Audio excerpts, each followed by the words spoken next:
이번 영상에서는 우리가 날짜표를 하나 만들면서 다양한 날짜 관련된 함수를 살펴보도록 하겠습니다. 여러분께서 가지고 계시는 시스 파일에 09번 여러 날짜 단위표 파일을 한번 열어보겠습니다. 이 파일을 열어보시면은 내용이 많이 들어있진 않아요. 그리고 지금 그냥 시작되는 날짜로 2023년 1월 1일이라고 하는 날짜가 있습니다. 자, 우리가 여기서부터 좀 여러 날짜를 좀 입력해 보고 그 날짜들에 대해서 관련된 여러 가지 변환하는 작업들을 많이 사용되는 날짜 관련된 함수들을 한번 사용해 보려고 합니다. 그래서 이렇게 날짜표를 만들면은 여러 가지로 우리가 테이블을 연결한다거나 하는 방법을 통해서 활용할 수가 있죠. 자, 일단은 날짜를 좀 입력해 보겠습니다. 예를 들어서 2023년 1월 1일부터 날짜를 입력하는데 우리가 이거 채우기 핸들을 가지고 끌어내릴 수도 있죠. 물론 이렇게 끌어내리실 수 있습니다. 그렇게 할 수도 있지만 한 10년치 날짜를 한번 입력해 볼까요? 2023년 1월 1일이니까 2023년 12월 31일까지 한 10년치 정도의 날짜를 입력해 보도록 하겠습니다. 이걸 한 번에 가장 간단하게 입력하는 방법은 계열로 채우는 겁니다. 그래서 여러분께서 여기 B4번 셀을 클릭하신 상태로 홈 탭의 이 편집란을 보시면은 여기에 채우기라고 하는 게 있습니다. 채우기라고 하는 버튼이 있고요. 채우기를 클릭해 보시면은 이 아래쪽에 여러 가지 채우기가 있습니다. 아래로 오른쪽으로 위쪽 왼쪽 있는데 여기서 특히 여러분 우리는 여기 연속된 데이터를 채우는 계열이라고 하는 메뉴를 한번 보도록 하겠습니다. 연속 데이터 채우기죠. 이것은 사실상 자동 채우기 기능입니다.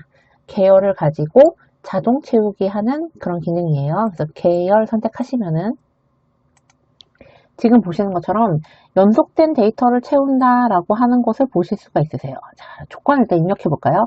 일단 우리는 이렇게 아래쪽으로 날짜를 채워 나가려고 합니다. 그러니까 방향은 열이고요. 우리가 채우려는 데이터는 날짜 데이터입니다. 우리는 특별히 평일 이런 거 따지지 않고 그냥 모든 일자에 대해서 하도록 하겠고요. 날짜는 이틀씩, 3일씩 이렇게 늘어나는 게 아니라 하루 단위로 늘어나는 걸로 하도록 하겠습니다. 그리고 어디까지 입력하겠냐면 예를 들어서 2023년이니까 2033년 12월 31일까지 우리는 이 값을 입력하도록 해 보겠습니다. 자, 그러면 실제로 입력해 볼까요? 데이터는 열 방향으로 진행이 될 거고요. 날짜를 채울 거고 일 단위로 채울 겁니다. 하루 단위로 뛰게 할 겁니다. 만약에 여러분 일주일 단위로 했으면 좋겠다라고 하시면 7일 단위로 쓰시면 되겠죠.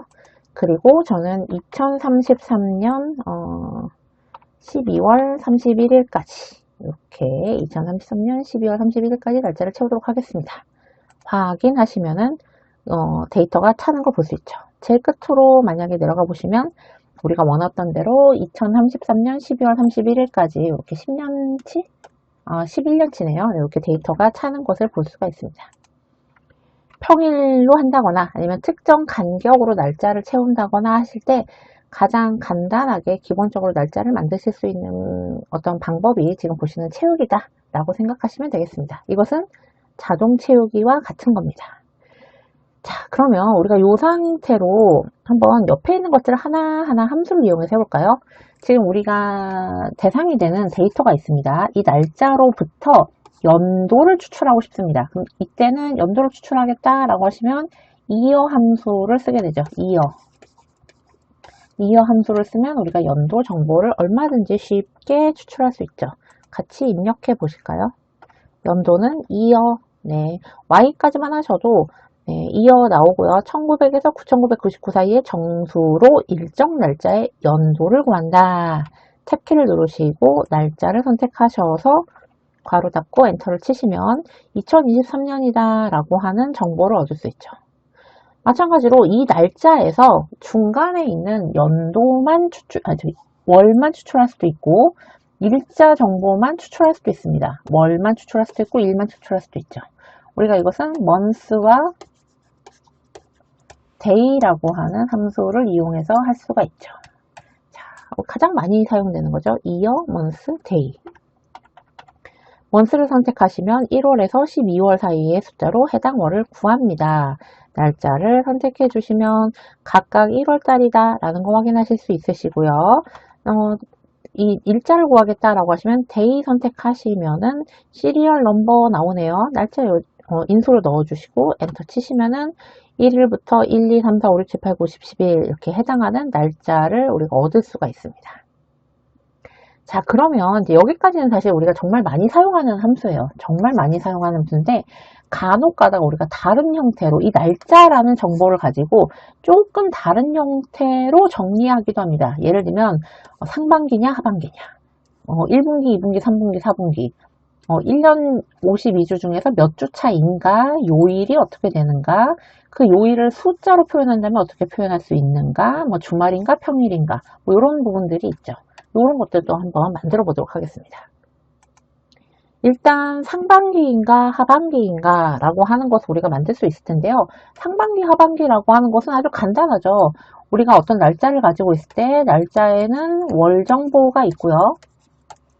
이 월 정보가 만약에 1월부터 6월이다 라고 하면 우리는 이것을 상반기라고 할 거고요. 그리고 7월부터 12월이라고 하면 하반기라고 할 것입니다.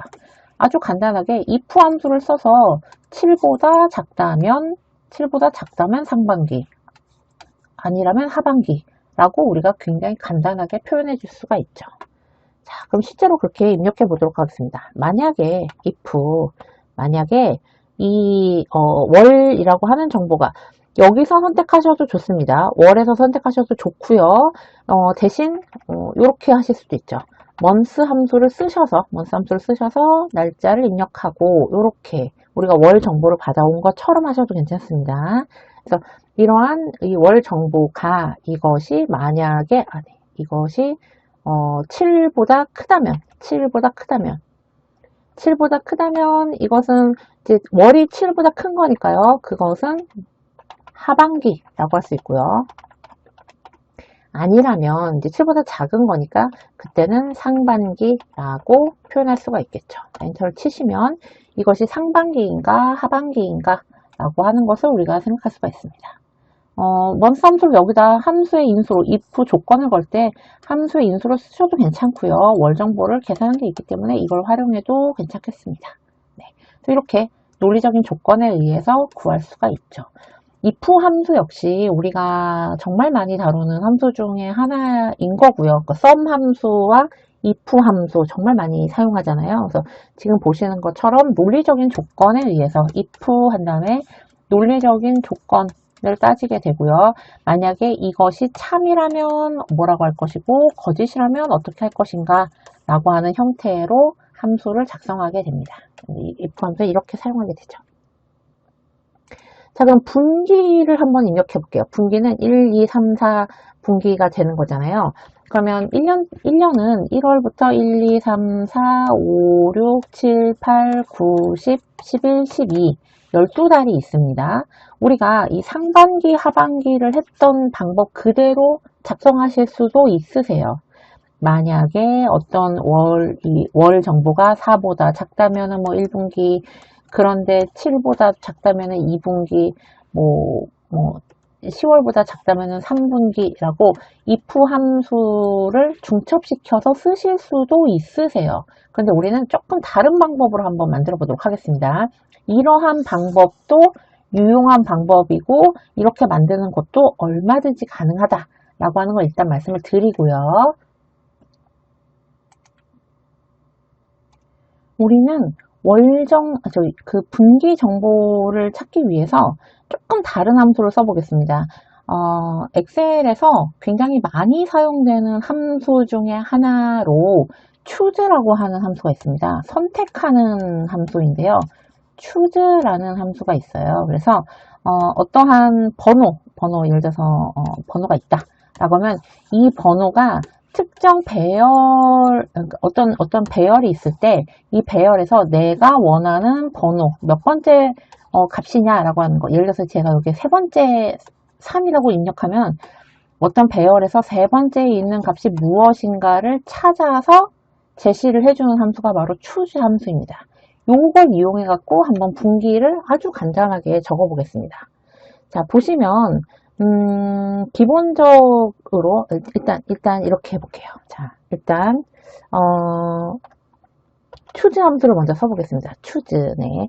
인수의 목록 중에서 하나를 고르는 함수입니다. 여러 내용이 있고 여러 데이터들 중에서 내가 원하는 순서의 그때의 함수를 찾는 거, 그때의 값을 찾는 거죠. 지금 탭키를 눌러보시면 인덱스 넘버가 있고 그 다음에 밸류들이 쭉 있습니다. 즉 예를 들어서 나는 세 번째를 원한다 라고 하시고 뒤에 A, B, C, D, E 이런 식으로 여러분께서 입력을 해주시면 이 뒤에 나오는 A, B, C, D, E, F, G 쭉 이렇게 나와 있는 데이터들 중에서 세 번째에 해당하는 값을 반환을 해주는 거예요. 그러니까 C라고 하는 값이 반환이 되는 거죠. 그래서 몇 번째 값을 반환할 것인가? 이 배열 안에서 그 번째, 그때의 값을 반환해 주겠다. 라고 하는 것이 바로 choose 함수입니다. 그렇다면 우리가 이 날짜를 분기로 변경할 때 굉장히 쉽게 할 수가 있죠. 왜냐하면 각각의 데이터들은 결국은 몇 번째냐라고 하는 것을 월 정보로 이미 가지고 있잖아요. 1월부터 12월까지의 이 인덱스 넘버를 가지고 있기 때문에 여기에는 12개의 그 분기 정보만 있으면 그 중에 자기 월에 해당하는 정보를 가지고 오면 되는 거죠. 자, 그러니까 입력해 볼까요? choose 하신 다음에 인덱스 넘버는 월이면 되는 거죠. 그럼 1월이면 첫 번째 값을 가져오고 2월이면 두 번째 값을 가져오고 3월이면 세 번째 값을 가져오게 하면 되는 겁니다. 그런데 전체 12달밖에 없으니까 12개의 데이터가 있고 그 목록 중에서 자기 월 번호에 맞는 것을 가져오면 되는 거죠. 자, 그러면 1월달은 몇 분기입니까? 1분기죠. 쉼표하시고 2월달도 1분기에 해당하고요. 3월달도 1분기에 해당합니다. 1월, 2월, 3월일 때는 결국은 111 중에서 각각의 값을 가지고 오는 겁니다. 자, 그런데 4월 달이 되면 네 번째 값인 거죠. 이것은 2분기가 될 거고요. 그리고 5월, 6월도 2분기입니다. 7, 8, 9월은 3분기이고요.